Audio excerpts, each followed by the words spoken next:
Praise Lord, जय मसीह की। मैं स्टैनली मैकवान, मेरे YouTube channel Hindi Gujarati Bible study में आपका स्वागत है। मेरे चैनल को आज अभी इसी वक्त आप सब्सक्राइब कर लीजिए और परमेश्वर के ज्ञान में पढ़ते जाओ। बाइबल में लिखा है कि परमेश्वर का आनंद हमारा सामर्थ्य है, लेकिन परमेश्वर का आनंद हमारा सामर्थ्य कैसे? अगर वो खुश है उसमें हमारा सामर्थ्य कौन सा है?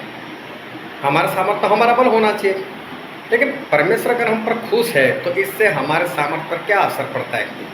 किस तरह से हम कह सकते हैं कि परमेश्वर का आनंद वो हमारे लिए सामर्थ्य है? वो जानने के लिए इस वीडियो को पूरा देखो। हालेलुया। परमेश्वर पिता का बहुत धन्यवाद करते कि आज एक बार फिर हमारे परमेश्वर हम सभी को जिंदा रखा और इस जगह पर इकट्ठा किया। परमेश्वर का धन्यवाद। आओ परमेश्वर के वचन की ओर चले और बाइबल से पुराने नियम में नहम्याह का पुस्तक 8:9-12। तब नहम्याह जो अधिपति था और एजरा जो याजक और शास्त्री था और जो लेवीय लोगों को समझा रहे थे, उन्होंने सब लोगों से कहा, आज का दिन तुम्हारे परमेश्वर यहोवा के लिए पवित्र है, इसीलिए विलाप न करो और न रो, क्योंकि सब लोग व्यवस्था के वचन सुनकर रोते रहे। फिर उसने उनसे कहा, जाकर चिकना चिकना भोजन करो और मीठा मीठा रस पियो, और जिनके लिए कुछ तैयार नहीं हुआ उनके पास भोजन सामग्री भेजो, क्योंकि आज का दिन हमारे प्रभु के लिए पवित्र है। और उदास मत रहो, क्योंकि यहोवा का आनंद तुम्हारा दृढ़ गढ़ है। यों लेवियों ने सब लोगों को यह कहकर चुप करा दिया, चुप रहो, क्योंकि आज का दिन पवित्र है, और उदास मत रहो। तब सब लोग खाने पीने, भोजन सामग्री भेजने और बड़ा आनंद मनाने को चले गए, क्योंकि जो वचन उनको समझाए गए थे उन्हें वे समझ गए थे। परमेश्वर पिता का वचन हमारे लिए बहुत ही आशीषित है और परमेश्वर पिता का वचन सच्चा है। और बाइबल में लिखा है कि तू सच्चाई को जानेगा तो सच्चाई तुझे आज़ाद करेगी। बहुत ध्यान से आज एक बार फिर परमेश्वर के वचन को सुनना। जब परमेश्वर ने आदम और हवा को बनाया था तो ना तो उनको प्रार्थना करने को बोला था, ना तो परमेश्वर ने उनको आराधना करने को बोला था, ना ही कोई बाइबल वचन दिए थे, कुछ भी नहीं। अगर उनके लिए बाइबल था तो एक ही लाइन का बाइबल था, भले बुरे पेड़ का जो फल है उसको नहीं खाना, बस एक ही आज्ञा और कुछ भी नहीं। जहाँ जाना है वहाँ जाओ, जो खाना है खाओ, जैसे घूमना है वैसे घूमो। उनके लिए बाइबल एक ही लाइन का था, बस एक ही आज्ञा इनको मिली थी और कुछ नहीं था। ना तो उनको आराधना, ना तो उनको प्रार्थना करनी थी, और बलि जैसा तो कुछ था ही नहीं। लेकिन क्या हुआ, दोनों ने गलती कर दी, दोनों ने पाप कर लिया। और पाप करने के बाद परमेश्वर उनको एदन बाग से निकाल दिया। एदन बाग से निकाल दिए, फिर उनको 2 बच्चे हुए, होंगे तो ज़्यादा, लेकिन 2 का नाम लिखा है, एक है हाबिल और दूसरा है कैन। अब ये 2 बच्चे, बड़ा था कैन और छोटा था हाबिल। ये दोनों ने एक बार परमेश्वर को बलि दी, अभी तक बलि नहीं थी, लेकिन इन दोनों ने पहली बार बलि देना शुरू किया। तो इन्होंने भी वेदी बनाई और वेदी के ऊपर इन दोनों ने कुछ बलि जो है वो परमेश्वर को दी, कुछ भेंट जो है वो परमेश्वर को चढ़ाई। लेकिन परमेश्वर ने हाबिल और उसकी जो भेंट थी उसको ग्रहण किया, लेकिन कैन जो था उसकी भेंट को, उसकी बलि को परमेश्वर ने ग्रहण नहीं किया। जब परमेश्वर ने उसको ग्रहण नहीं किया तो उसको क्रोध आ गया। तो परमेश्वर उसको बोला, तू क्रोध क्यों करता है, गुस्सा क्यों करता है? लेकिन परमेश्वर ने ऐसा क्या था कि जिसके कारण उन्होंने कैन जो थे उनकी बलि को ग्रहण नहीं किया था। अब इसके 2 कारण थे कि परमेश्वर ने उसकी भेंट को ग्रहण नहीं किया था। उसके 2 कारण थे। सबसे पहला जो कारण था वो ये था कि उसकी बलि सही नहीं थी, उसकी बलि अच्छी नहीं थी। और एक वचन पढ़ते हैं हम, इब्रानी उसका 11वां अध्याय और उसका 4था वचन। विश्वास ही से हाबिल ने कैन से उत्तम बलिदान परमेश्वर के लिए चढ़ाया, और उसी के द्वारा उसके धर्मी होने की गवाही भी दी गई, क्योंकि परमेश्वर ने उसकी भेंटों के विषय में गवाही दी, और उसी के द्वारा वह मरने पर भी अब तक बातें करता है। अभी देखो यहाँ पर ऐसा लिखा है, हाबिल ने विश्वास से कैन से उत्तम बलिदान दिया। इसका मतलब ये है कि हाबिल का उत्तम था तो कैन का उत्तम नहीं था। मतलब हाबिल ने जो दिया वो बढ़िया था, लेकिन कैन ने जो दिया वो घटिया था। या तो जिस तरह से उसको देना चाहिए वो नहीं दिया था। अभी ध्यान से समझना और सिर्फ सुनते रहना। ये मत समझना कि किसी पैसों के लेकर कुछ मैसेज हो रहा है, लेकिन कुछ बातें ऐसी है तो वो मत समझना। अभी क्या हुआ, यहाँ पर लिखा है कि हाबिल ने कैन से उत्तम बलिदान दिया। उत्तम बलिदान दिया मतलब कैन ने जो दिया था उससे कुछ ज़्यादा दिया, या तो उससे कुछ अच्छा दिया, उससे कुछ उत्तम दिया। दोनों ने कैसे दिया वो लोग जाने, लेकिन हाबिल को परमेश्वर ने मंजूर किया लेकिन कैन को नहीं। और उसका कारण इब्रानी में बताया कि उसने कैन से बढ़िया जो है वो दिया था। अभी एक शहर है तो वहाँ पर हम लोगों को प्रार्थना करने के लिए बुलाया। अभी बार बार उस भाई साहब के फ़ोन आ रहे, बोले यार कब आते हो कब आते हो कब आते हो। अभी हम लोग 2 मोटरसाइकिल पर 4 लोग चले गए। 4 लोग चले गए, सुबह 5 बजे निकले और 4 घंटे का रास्ता, और बाइक से हम लोग गए वहाँ पर। अभी जब वहाँ पर गए उनके घर में बैठे और कुछ वचन सुनाए, प्रार्थना भी की और उनको कुछ सिखाया कि अब ऐसे जीवन जीना। उसके बाद उस भाई साहब ने कुछ पैसे निकाले और पैसे निकाल कर मुझे बोला कि ये रख लो। मैंने बोला छोड़ो, इसकी ज़रूरत नहीं है, आप रखो अपने पास।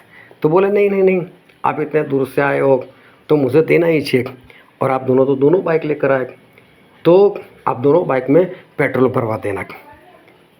ऐसे कर कर उसने मुझे पैसे दे दिए। अभी हम 4 लोग थे, चारों ने सुना कि भाई साहब ने ऐसा बोला है कि दोनों बाइक में पेट्रोल भरवा देना। अभी समझ लो हम लोग गए थे, वो तकरीबन 145 से 150 किलोमीटर की दूरी पर गए थे। अभी उसमें एक बाइक में कितना पेट्रोल आने में लगता है, कितना पेट्रोल जाने में लगता है, सुना सभी ने, देखा किसी ने नहीं कि उसने कितने दिए। अभी मुझे भी नहीं मालूम उसने कितने दिए। जब बाद में मैंने घर पर जाकर देखा तो 400 रुपये थे। अभी मैं सोच में पड़ गया, मेरा इसने 400 दिए, मेरे से किसी को नहीं मालूम।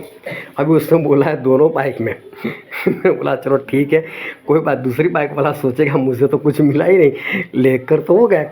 तो मैंने क्या किया, उनके अकाउंट में गूगल पे से मैंने पैसे ट्रांसफ़र कर दे कि भाई साहब ऐसा ऐसा जो उसने बोला था तो मैं आपको दे रहा हूँ उसके हिसाब से। चलो उन्होंने नहीं लिए, उन्होंने वापस मेरे अकाउंट में ट्रांसफ़र कर दिए।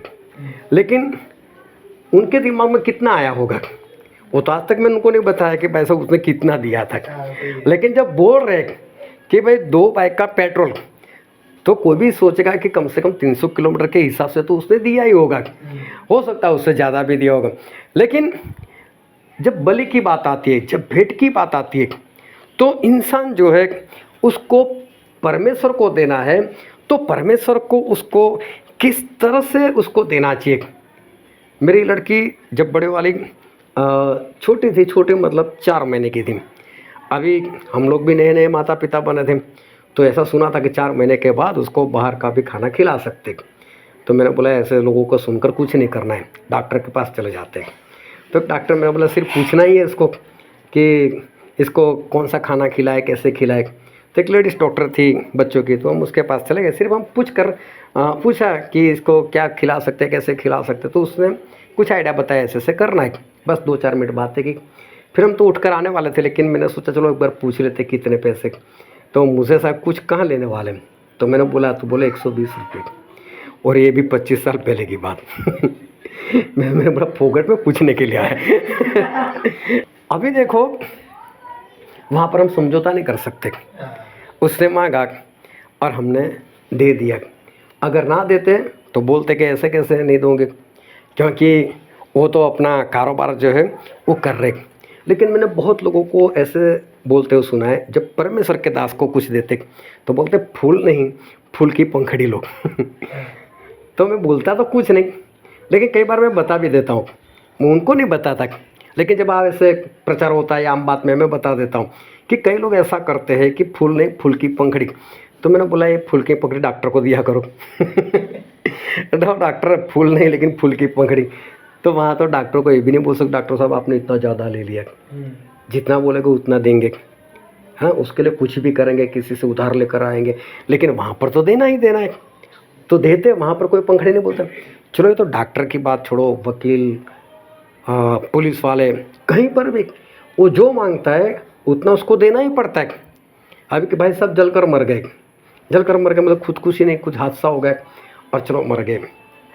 तो अभी गैस के कारण ये सब हादसा हुआ था, तो गैस वाली कंपनी ने बोल दिया कि चलो मामला निपटाओ, केस वगैरह नहीं करना है, कितने पैसे चाहिए हम लोग आपस में बातें कर लेते हैं। तो पुलिस वाले बीच में आ गए, बोले आधे हमारे, हम बातचीत करवा देते और आधे तुम्हारे। अभी देखो मर गया किसी का और उसमें से आधे पैसे तो पुलिस वाले ले रहे, फिर भी कोई मना नहीं, भाई साहब आप क्यों बीच में से लेते हो। वो बात करवाते हैं, बस बात करवाने के आधे पैसे, जितने भी लाख उसमें से आधे पुलिस वाले के। लेकिन वहाँ पर कोई नहीं बोल सकता कि नहीं हम आपको नहीं देंगे। अरे ये सब तो बड़े बड़े लोग हैं। लेकिन कभी देखो आप अपना टॉयलेट का काम करवाने के लिए, अगर उस गटर का काम करवाने के किसी को बुला, खड्डा खोदने के लिए किसी को बुला, और उसको वो ऐसा बोलो कि भाई साहब हम तुझे पेट्रोल के पैसे दे देंगे, तू आ जाना, आएगा कोई? नहीं आए। चलो एक टाइम का खाना भी दे देंगे, तो बोले एक टाइम के खाने से मेरा क्या होगा। और मालूम है ऐसे लोगों को लोग देते हैं, फिर कैसा बोलते बेचारा मजदूरी तो करता है ना, हाँ तो उसको तो देना चाहिए। तो जब परमेश्वर की बात आती है तब लोग ऐसा करते हैं कि जैसा देना चाहिए वैसा नहीं देते। अभी परमेश्वर ने इसीलिए कैन की जो बलि थी वो ग्रहण नहीं की, और हाबिल ने कैन से उत्तम जो था वो उत्तम दिया। सबसे पहला कारण तो ये था कि कैन को जैसा देना चाहिए था वो कैन ने नहीं दिया, इसलिए परमेश्वर ने उसकी भेंट को ग्रहण नहीं किया। दूसरा कारण ये था उसके काम बुरे थे। अभी ध्यान से समझना कि परमेश्वर हमको क्या बात आज सिखाने के लिए जा रहे हैं। दूसरा कारण ये था कि उसके काम बुरे थे, और उत्पत्ति में ऐसा लिखा, उत्पत्ति उसका 4 अध्याय उसका 7वां वचन, यदि तू भला करे तो क्या तेरी भेंट ग्रहण न की जाएगी, और यदि तू भला न करे तो पाप द्वार पर छिपा रहता है और उसकी लालसा तेरी ओर होगी और तुझे उस पर प्रभुता करनी है। हाँ देखो परमेश्वर ने बोला उसको, अगर तू भला करे तो क्या तेरी भेंट ग्रहण नहीं की जाएगी। तो एक कारण ये भी था कि चाहे वो कितना भी अच्छा देता तो भी उसकी भेंट ग्रहण नहीं की जाती। अगर वो हाबिल से भी उत्तम देता तो भी परमेश्वर उसकी भेंट ग्रहण नहीं करने वाले थे, क्योंकि उसके काम भले नहीं थे। तो परमेश्वर ने बोला अगर तू भला करे तो क्या तेरी भेंट ग्रहण नहीं की जाएगी, उसके काम सही नहीं थे। और यही बात लिखी है पहले यूहन्ना में उसका 3 अध्याय उसका 12वां वचन, और कैन के समान न बने जो उस दुष्ट से था और जिसने अपने भाई को घात किया। और उसे किस कारण घात किया? इस कारण कि उसके काम बुरे थे और उसके भाई के काम धर्म के थे। उसके काम बुरे थे। एक तो उसने बलि जो दी परमेश्वर को वो सही नहीं दी, और दूसरा कारण ये था कि उसके काम भले नहीं थे, उसके काम बुरे थे। अभी देखो कैन तो अच्छा दे सकता था, लेकिन दुनिया में ऐसे कई लोग हैं जो नहीं दे पाते। कई लोग गरीब हैं, कई लोगों के पास इतनी कमाई नहीं कि परमेश्वर के दास को या परमेश्वर को कुछ दे सके। तो क्या परमेश्वर ऐसा बोलेगा नहीं मुझे तो इतना ही चाहिए, मुझे इतना चाहिए? ऐसे हमारे परमेश्वर नहीं है। वो विधवा सिर्फ 2 दमड़ी रखकर चली गई थी, तो अभी परमेश्वर उसकी भेंट को ग्रहण किया था। तो ऐसा नहीं है कि परमेश्वर ये देखते कि कौन कितना ज़्यादा देता है। हाँ उसकी ताकत है, उसकी क्षमता है, फिर भी नहीं दे रहा है, फिर वो गलत कर रहा है। लेकिन अगर किसी की क्षमता ही नहीं, किसी की कमाई नहीं, तो फिर परमेश्वर वहाँ पर ये नहीं देखते कि उसने मुझे कितना दिया, लेकिन किस तरह से दिया, उसके काम कैसे है, वो हमारे परमेश्वर वो देखते हैं। इसने ना तो अच्छा दिया और ना ही इसके काम भले हैं, इसके काम ही बुरे हैं। इसलिए परमेश्वर ने इन दोनों कारण से इसकी भेंट जो थी वो भेंट ग्रहण नहीं की। अगर इंसान अच्छा दे सकता है, बढ़िया दे सकता है, तो सबसे पहले तो उसको अच्छा और बढ़िया ही परमेश्वर को देना चाहिए, क्योंकि हमारे परमेश्वर कभी भी अपने पास कुछ भी नहीं रखते, वो वापस लौटा ही देते। और जब भी बलि चढ़ानी हो तो साथ साथ में इस बात को ध्यान में रखना है कि हमारे काम जो है वो अच्छे होने चाहिए। अगर काम बुरे हैं तो फिर कितना भी अच्छा दो, हमारे परमेश्वर उस भेंट को कभी भी ग्रहण नहीं करते। हाबिल के काम भी अच्छे थे और हाबिल की भेंट जो थी वो भी अच्छी थी, और परमेश्वर इसी कारण से हाबिल की भेंट से प्रसन्न हुए, उसकी भेंट से खुश हुए, उसकी भेंट से आनंदित हुए। प्रभु यीशु कई बार मार्था और मरियम के घर पर जाते थे और उनके घर पर उनका अच्छा रिश्ता था। वो कई बार इनको बुलाते थे, वो उनके घर जाते थे, अच्छे से बैठते थे। और मार्था के बारे में हम पढ़ते हैं कि मार्था किचन में चली जाती थी जब प्रभु यीशु आते थे तो वो क्यों चली जाती थी? ऐसा नहीं था कि यीशु के साथ नहीं बैठना है, ऐसा नहीं था कि यीशु का नहीं सुनना है, लेकिन वो फिक्र क्या करती थी, अरे यीशु आए तो अच्छा खाना तो देना पड़ेगा, अच्छा बनाकर खिलाना पड़ेगा, ऐसा वैसा नहीं खिलाना है क्योंकि यीशु मसीह है तो फिर हमें तो अच्छा ही खिलाना पड़ेगा। तो इसलिए वो प्रभु यीशु के साथ बैठने के बजाय वो चली जाती थी काम करने के लिए, उसको फिक्र हो कि ये बनाओ वो बनाओ वो बनाओ। फिर आकर बोलती थी यीशु को कि प्रभु यीशु इस मरियम को भी बोलो ना मेरा हाथ बटाए। तो बोले देख मरियम ने जो पसंद किया वो अच्छी बात है, बोले वो मेरा सुनती। प्रभु यीशु कौन सा वहाँ पर खाने के लिए जाते थे। तो मार्था जो थी वो क्या करती थी, परमेश्वर के लिए अच्छा बनाने के लिए वो चली जाती थी अंदर, और मरियम जो थी वो प्रभु यीशु के साथ बैठती थी। लेकिन फिर भी ध्यान समझना, परमेश्वर प्रभु यीशु इन दोनों से खुश नहीं थे, प्रभु यीशु इन दोनों से नाराज थे।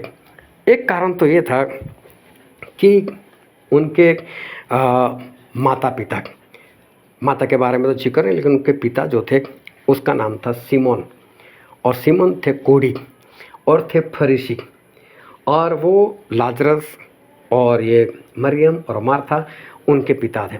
जब लाजर मर गए और प्रभु यीशु उसके घर नहीं गए थे, जब बीमार थे तभी बहनों ने बोला था कि यीशु मसीह आ जाओ, लेकिन यीशु मसीह गए नहीं थे। और यीशु मसीह कब गए? जब उसको दफन किए हुए 4 दिन बीत गए थे। अभी यीशु मसीह जब उनके घर गए तो घर से पहले जो बाहर वाली जगह थी, जो उसकी हद थी उस गांव की, बैथनिया की, वहाँ जब पहुँचे और कहीं से पता चला मार्था को यीशु आए, वो भाग कर गई, और भाग कर जाने के बाद उसने यीशु मसीह के चरण छुए, दंडवत किया, और यीशु मसीह को बोलने लगी कि यीशु अगर आप यहाँ पर होते तो मेरा भाई नहीं मरता। यूहन्ना 11 में सारी बात लिखी हुई है। तो बोले अगर तू यहाँ पर होता तो मेरा भाई नहीं मरता।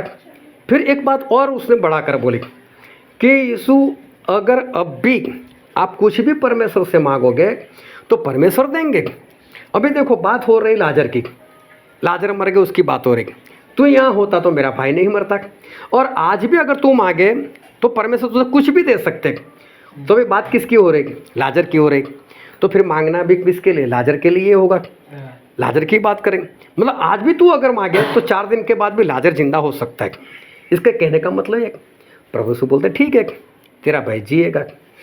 अभी मार्था टेंशन में आ गई, बोले तो बोल दिया जिएगा। बोले हाँ प्रभु आखिरी दिन ना, वो तो मुझे मालूम है। अरे मैं आखिरी दिन की बात नहीं कर रहा, पुनरुत्थान भी मैं हूँ, जीवन भी मैं हूँ, मतलब मैं जब चाहे तब किसी को जिंदा कर सकता हूँ। प्रभु से ने ऐसा बोला। तो प्रभु से ने उसको बोला कि पुनरुत्थान में हूँ, जीवन भी मैं हूँ, जो कोई मुझ पर विश्वास करता है वो यदि मर जाए तो भी वापस जी उठेगा, और जो मुझ पर विश्वास करता है और जिंदा है वो कभी नहीं मरेगा। मार्था ऐसा विश्वास करती है। तो मार्था को बोलना चाहिए था हाँ प्रभु मैं ऐसा विश्वास करती हूँ, या तो मार्था को ऐसा बोलना चाहिए था ना प्रभु मैं ऐसा विश्वास नहीं करती। लेकिन मार्था ने क्या उत्तर दिया मालूम है? मार्था ने ऐसा बोला कि हाँ प्रभु मैंने विश्वास रखा है कि तू मसीह है और इस संसार में जो आने वाला ना वो तू ही है। तो प्रभु से ऐसा तो पूछा नहीं था, उन्होंने ऐसा बोला था कि मुझ पर जो विश्वास करता है वो मर जाए तो भी जिंदा हो जाएगा, और जिंदा है और विश्वास करता है कभी नहीं मरेगा। ऐसा विश्वास करते हैं कि नहीं? इससे कुछ और ही उत्तर दिया। समझ लो कि किसी को पूछा जाए हाथी के दांत कैसे, और बोलो उसकी पूंछ जो है ना वो रस्सी के समान है। बोला तो सही, लेकिन प्रश्न वो नहीं था, प्रश्न कुछ और था। तो वहाँ पर और लोगों को तो नहीं पता चला, लेकिन यीशु मसीह समझ गए कि ये जैसा मैं बोलता हूँ ना ऐसा विश्वास ये कर नहीं रही। अभी देखो ऐसी औरत नहीं कर रही, ऐसी लड़की नहीं कर रही विश्वास जिसके घर बार बार प्रभु यीशु जाते। कितने वचन इसे सुनने हो गए, फिर भी अगर वो उसको इतना विश्वास नहीं तो प्रभु यीशु को कैसा लगेगा? फिर क्या हुआ? वो वापस आए घर पर। अब मरियम को बताया, प्रभु यीशु भी पास में आ गए। मरियम को बताया तो मरियम भी भाग कर गई, और उसने वो बोला यीशु आप यहाँ पर होते तो मेरा भाई नहीं मरता। प्रभु से बोल तू भी उसी की बहन है, मैं यहाँ पर होता तो तेरा भाई नहीं मरता, मैं कहीं पर भी हो तो भी तेरा भाई जिंदा रह सकता है। जिसको तूने भेजा उसको इतना बोल दिया था कि प्रभु यहीं से बोलना मेरा भाई जिंदा रहेगा, तो नहीं रहता क्या? और आज भी अगर प्रभु से यहाँ पर आए तो कुछ तो होगा। अभी आए तो 4 दिन के बाद, लेकिन ये भी बोल रहे हैं कि प्रभु अगर आप यहाँ पर होते तो मेरा भाई नहीं मरता। और मालूम है फिर जो यहूदी लोग थे उन लोगों ने सोचा है कि ये क्या कर सकता है, और तब वहाँ पर ऐसा लिखा है कि यीशु मसीह रोए, यीशु मसीह रोए। तो लोगों ने क्या सोचा, ये लाजर से इतना प्रेम करता था। अभी समझ लो कि आपका अच्छे से अच्छा रिश्तेदार जिसको आप बहुत प्रेम करो, सबसे ज़्यादा प्रेम करो, वो ही मर जाएगा, लेकिन साथ में आप में इतनी ताकत है कि कभी भी आप उसको उठा सकते हो, तो क्या रोते रोते जाओगे? नहीं, फिर तो हंसते ही जाएंगे, क्योंकि मैं तो उठाने वाला हूँ, तो फिर हमको रोना क्यों आएगा? लेकिन यीशु मसीह वहाँ पर रोए। तो कई लोग ऐसा ही समझते हैं कि लाजर उनका प्रिय था, उनका मित्र था, इसलिए प्रभु यीशु रोए। इसलिए नहीं रोए थे, ये इन लोगों को देख कर थे, इनके पीछे में इतनी बार आया, इनके घर में इतनी बार रुका और इनको इतना विश्वास नहीं है, और इसलिए प्रभु यीशु उनका अविश्वास देख कर रोए। बोले चलो कब्र पर चलते। अभी कब्र पर गए, प्रभु यीशु ने बोला इस पत्थर को हटाओ। अभी जब पत्थर को हटाने की बात है तो मार्था एक बार फिर से बोली, यीशु अभी तो बोला बदबू आएगी इसमें से, ये पत्थर को हटाने की ज़रूरत नहीं। अरे मार्था को डर क्या था? क्योंकि हर बार प्रभु यीशु जो भी आता था उनको पूछते विश्वास है कि नहीं। अब इसको भी ऐसा कहीं मुझे पूछ लिया, क्योंकि मैंने ही बोला था कि तू आज आया है और आज भी परमेश्वर से पूछ मांगेगा तो मिल सकता है। अभी मुझसे कहीं पूछ लिया, बोल मार्था विश्वास है कि नहीं, तेरा भाई उठेगा कि नहीं? विश्वास तो था नहीं उसको, और लाजर ने उठा तो पकड़ी जाएगी, इसका तो विश्वास नहीं है। क्योंकि दो अंधे जब प्रभु यीशु के पास आए थे तो प्रभु यीशु ने बोला कि मैं क्या करूँ आपके लिए? तो बोले हमारी आंखों को खोल दो। तो बोले ऐसा विश्वास है मैं कर सकता हूँ? तो बोला हाँ। तो बोले तुम्हारे विश्वास के अनुसार हो जाओ। अभी उनका विश्वास नहीं होता तो आंखें नहीं खुलती, लेकिन था तो खुल गई। तो मार्था को यही सब बातें दिमाग में घूम रही होगी, कहीं अगर मैंने बोल दिया कि इसको जिंदा करो और जिंदा नहीं होगा तो मुझे बोलेंगे तुझे इतना विश्वास नहीं। लेकिन प्रभु से उसको वहीं पर बोल दिया कि मार्था मैंने तुझे बोला नहीं कि तू विश्वास करेगी तो मेरी महिमा देखेगी। तो प्रभु यीशु तो लाजर को देख रहे थे कि लाजर मेरे विश्वास में मर चुका है, तो मैं इसको क्यों ना उठाऊं। तो प्रभु यीशु इनसे खुश नहीं थे।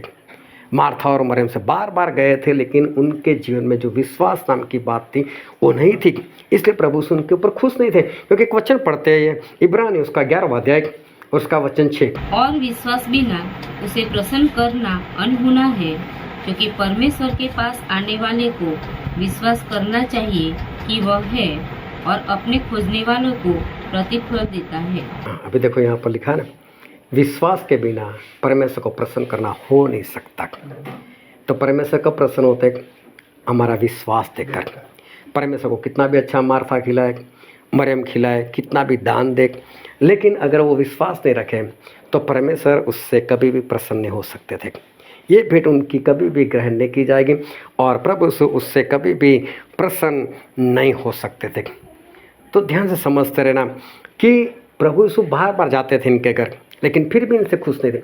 उनके जो पिताजी थे सिमोन, उन्होंने जब इनके ऊपर प्रभु यीशु खाने को बुलाया तो सिर्फ बुला लिया। तो उस ज़माने में उनकी परंपरा ऐसी थी कि अगर किसी को खाने पर बुलाए तो उसको नहाने के लिए पानी देना चाहिए। अगर नहाने के लिए नहीं देते तो कोई बात नहीं, लेकिन हाथ पैर के लिए तो पानी देते ही देते थे। साथ में तौलिया ला कर देते थे, उसको बोलते थे चलो हाथ पैर धो लो। और कई लोग तो ऐसे थे कि जो खाने पर बुलाते थे तो उसके हाथ पैर भी धो लेते थे। अभी यीशु मसीह को बुला लिया, लेकिन ना तो पानी दिया नहाने के लिए, ना हाथ पैर धोने के लिए दिए, और प्रभु यीशु वहाँ पर जाकर बैठ गए। प्रभु यीशु के दिमाग में सारी बात है, इससे मुझे बुला तो लिया, लेकिन इसके अंदर वो प्रेम वाली बात तो है नहीं। और वहीं पर मरियम, उसने क्या किया, वो इत्र डाल दिया। अभी वो सिमोन कोढ़ी की बेटी है, लेकिन इसका चाल चलन सही नहीं था। चाल चलन सही नहीं था तो वो खुद उसका बाप सोच रहा है कि अगर यह भविष्यवक्ता होता तो स्त्री को हाथ नहीं लगाने देता, क्योंकि वो कितनी पाप में है। अभी देखो एक बाप सोच रहा है, एक तो अपनी बेटी के बारे में, दूसरा प्रभु से के बारे में। अब उसको क्या मालूम कि प्रभु से तो विचार भी जान लेते, अरे प्रभु से उसके विचार को जानते कि ये मेरे बारे में क्या सोच रहा है। अभी देखो कितना भी खाना खिलाया, अच्छे से बुलाए, लेकिन प्रभु से कहाँ इससे खुश होने वाले, कहाँ प्रभु से इसके ऊपर प्रसन्न होने वाले। जब सुलेमान राजा बने थे उसने ढेर सारी बलि प्रभु से को चढ़ाई, लेकिन परमेश्वर कभी भी हमारी बलि से वो प्रसन्न नहीं होते। उनको भेड़ बकरियाँ की बलि चाहिए ही नहीं। और जब दाऊद राजा ने पाप कर लिया था तो दाऊद ने बोला था कि परमेश्वर आप किसी पशु से या उसकी बलि से आप खुश नहीं होते, अगर उससे खुश होते तो फिर मैं वही दे देता और मैं भी आसत हो जाता। एक वचन पढ़ लेते हैं, भजन संहिता उसका 51, 16 और 17 वचन। क्योंकि तू मेम बलि से प्रसन्न नहीं होता, नहीं तो मैं देता, होम बलि से भी तू प्रसन्न नहीं होता। टूटा मन परमेश्वर के योग्य बलिदान है। हे परमेश्वर, तू टूटे और पीसे हुए मन को तुच्छ नहीं जानता। हाँ, दाऊद ने बोला था कि परमेश्वर आप किसी मेल बलि से, अन्न बलि से आप प्रसन्न नहीं होते, किसी यज्ञ से आप खुश नहीं होते। मेरा एक मित्र था जब मैं कॉलेज में पढ़ रहा था, और वो जब भी अपने पिता से बात करने के, वो हॉस्टल में रहकर पढ़ता था, उसका पिता कभी उसको मिलने के लिए नहीं आते थे। और वो जब भी कुछ भी अपने पिता को पापा आ जाओ, बस वो पैसे भेज देते थे, पैसे भेज देते थे। वो पैसों से कभी खुश नहीं होता था। एक इंसान अगर पैसों से खुश नहीं होता तो हमारे परमेश्वर जो है वो परमेश्वर किस तरह से किसी के पैसों से वो खुश हो जाएंगे। परमेश्वर को साथ साथ चाहिए हमारा चरित्र, हमारा मन, हमारे भले काम। बाकी कितनी भी बलि दो, कितना भी पैसा दो, कितना भी दान दो, लेकिन हमारे परमेश्वर उससे कभी भी खुश नहीं होते। और मिका में ऐसा लिखा है, मिका उसका अध्याय 6 और 6 से लेकर 8 वचन। मैं क्या लेकर यहोवा के सन्मुख आऊं और ऊपर रहने वाले परमेश्वर के सामने झुकूं? क्या मैं होम बलि के लिए एक एक वर्ष के बछड़े लेकर उसके सम्मुख आऊं? क्या यहोवा हजारों भेड़ों से या तेल की लाखों नदियों से प्रसन्न होगा? क्या मैं अपने अपराध के प्रायश्चित में अपने पहलुठे को या अपने पाप के बदले में अपने जन्माए हुए किसी को दूं?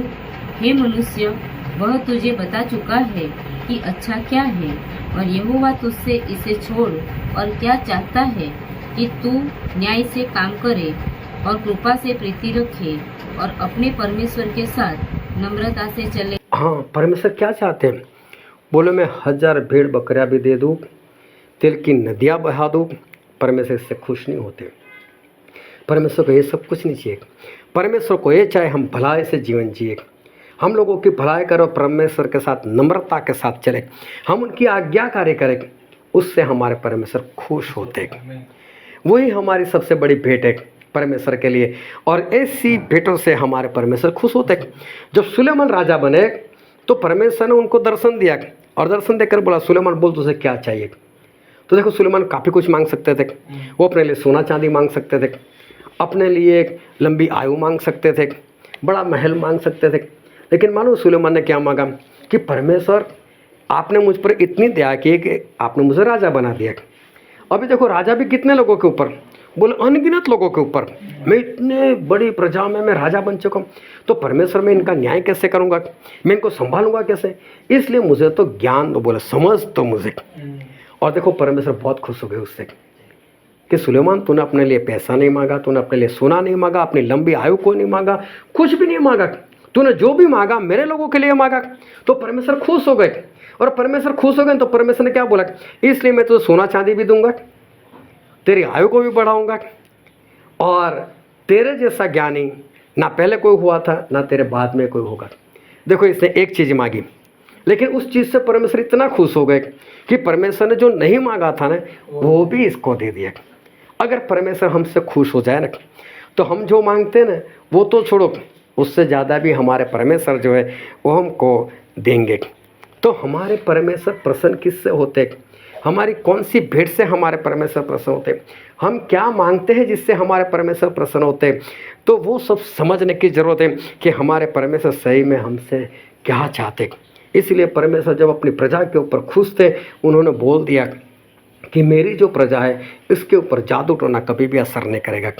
हमारे ऊपर जो परमेश्वर के लोगों को, परमेश्वर को मानते अच्छी तरह से, एक वचन पढ़ लो गिनती का पुस्तक उसका 23वां अध्याय और उसका वचन भी 23। निश्चय कोई मंत्र याकूब पर नहीं चल सकता और इज़राइल पर भावी कहना कोई अर्थ नहीं रखता, परंतु याकूब और इज़राइल के विषय में अब यह कहा जाएगा कि ईश्वर ने क्या ही विचित्र काम किया है। हाँ, यहाँ पर स्पष्ट लिखा है कि याकूब के ऊपर, इज़राइल के ऊपर कोई भी जादू टोना असर नहीं करेगा।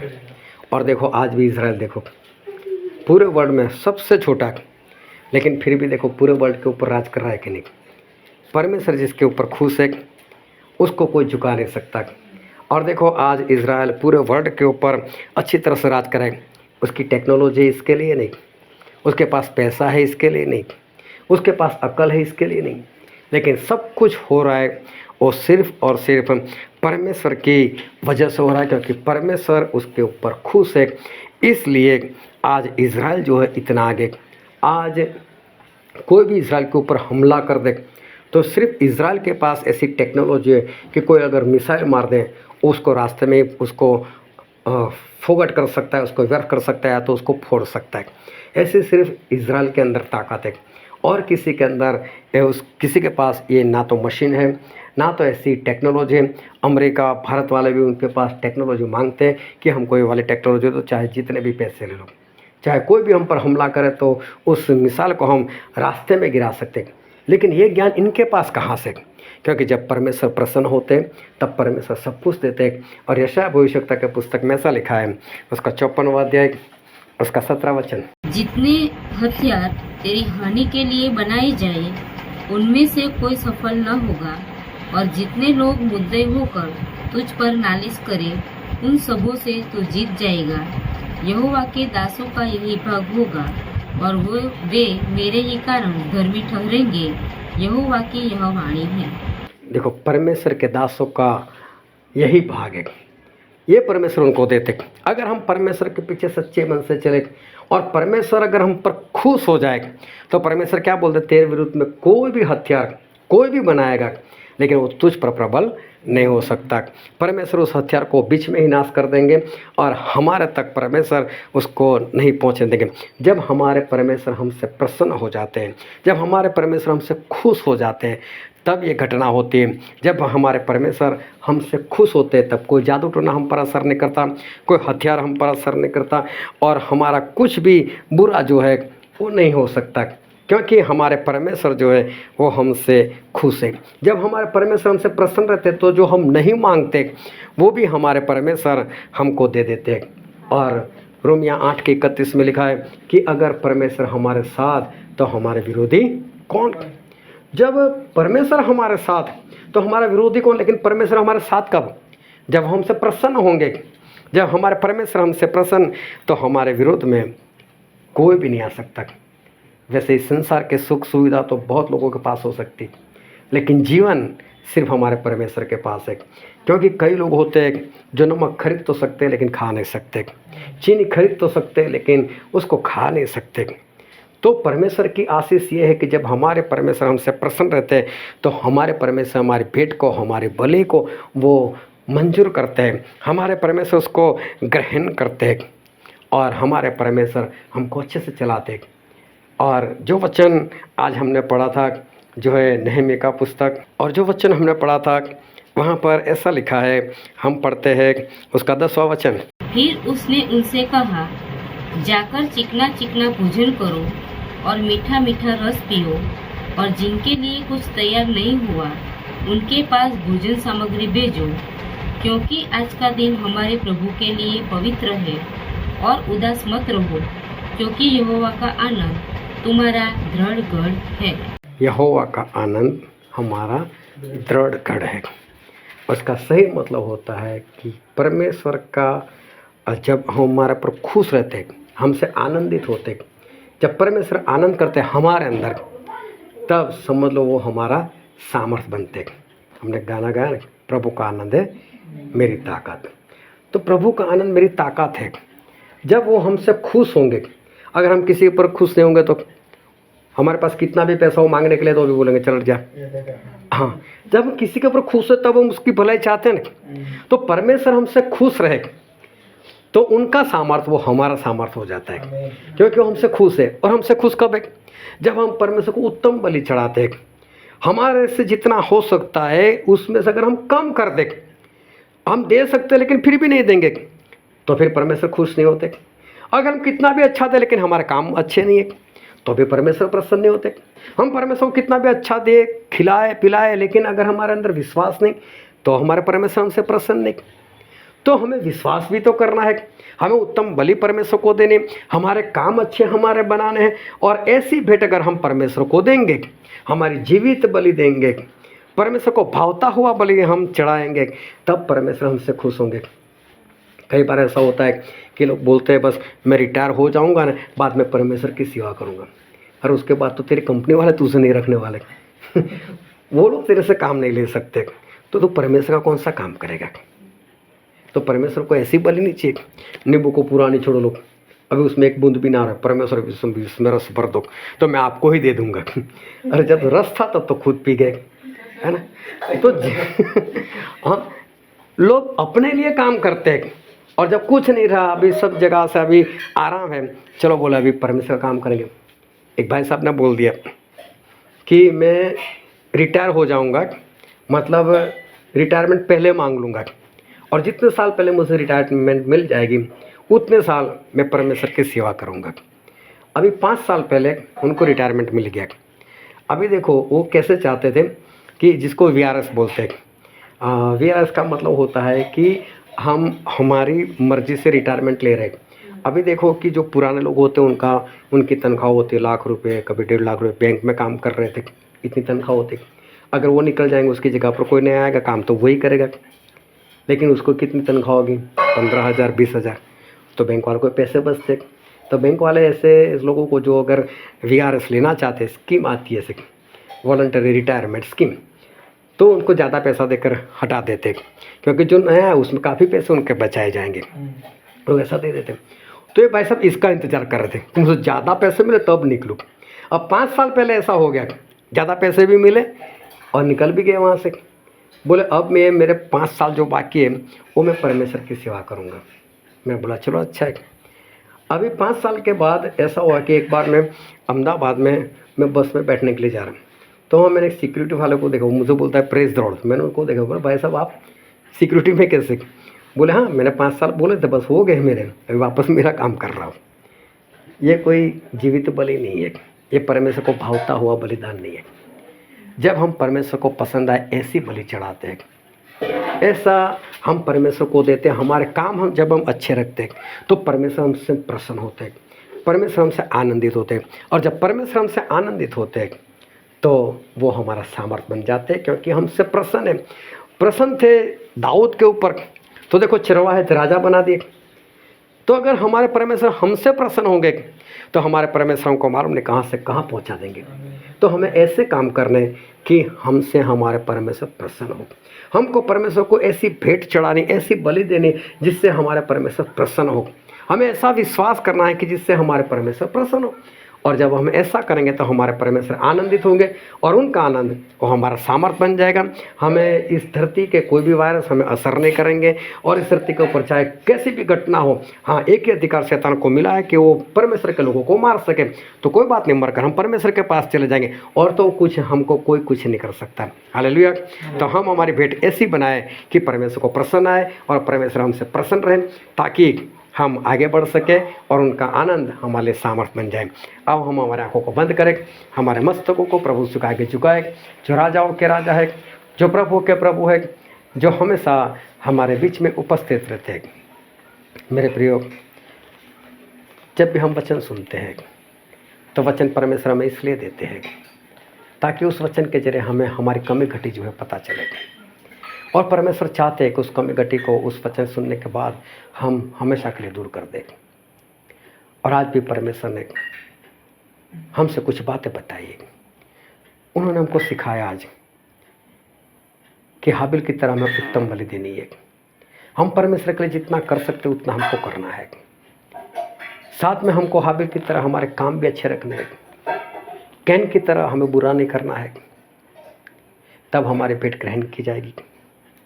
आज परमेश्वर हमको सिखाते हैं कि मार्था और मरियम परमेश्वर की देखभाल तो अच्छे से करते थे, अच्छे से खाना खिलाते थे, सुनते थे, लेकिन जो विश्वास होना चाहिए वो विश्वास नहीं था, और बिना विश्वास हमारे परमेश्वर कभी हमसे खुश नहीं रहते। सिमोन कोढ़ी फरीसी था, प्रभु यीशु को खाने पर बुलाता था, लेकिन उसके अंदर बैर था, प्रभु यीशु के प्रति नफरत थी, प्रेम नहीं था। ऐसी भेंट हमारे परमेश्वर ग्रहण नहीं कर सकते। परमेश्वर ने शाऊल को चुना था, शमसून को चुना था, लेकिन उन्होंने जो काम करने चाहिए वो काम नहीं किया। परमेश्वर कैसे प्रसन्न रहेगा उनसे? बस हमें इस दुनिया में कुछ भी नहीं करना है, एक ही काम करना है कि हम परमेश्वर को प्रसन्न करने वाले बनेंगे। अगर हम परमेश्वर को प्रसन्न करने वाले बन जाएंगे, हम उसको आनंदित करेंगे, तो बाइबल में लिखा है कि उनका आनंद हमारा सामर्थ्य है। उन्होंने सुलेमान से कह दिया कि तूने अपने लिए कुछ नहीं मांगा और तूने जो मांगा उससे मैं खुश हूँ, मैं प्रसन्न हूँ, मैं आनंदित हूँ, और फिर तूने जो नहीं मांगा वो भी मैं तुझे दूंगा। मेरे प्रियो, हम जो नहीं मांगेंगे ना वो भी परमेश्वर देंगे, अगर वो हमारे जीवन से प्रसन्न है, खुश है। तो आज से हम संकल्प करें कि जिस बात से हमारे परमेश्वर खुश होते, आनंदित होते, वही काम करेंगे, और जिससे परमेश्वर दुखी होते हैं, सारे पापों से हम दूर रहेंगे, ताकि हमारे जीवन से परमेश्वर आनंदित हो और उनका आनंद हमारा सामर्थ्य बन जाए। ये वचन समझने के लिए, ग्रहण करने के लिए, उसके अनुसार चलने के लिए प्रभु की कृपा हम सभी पर होने पाएगी।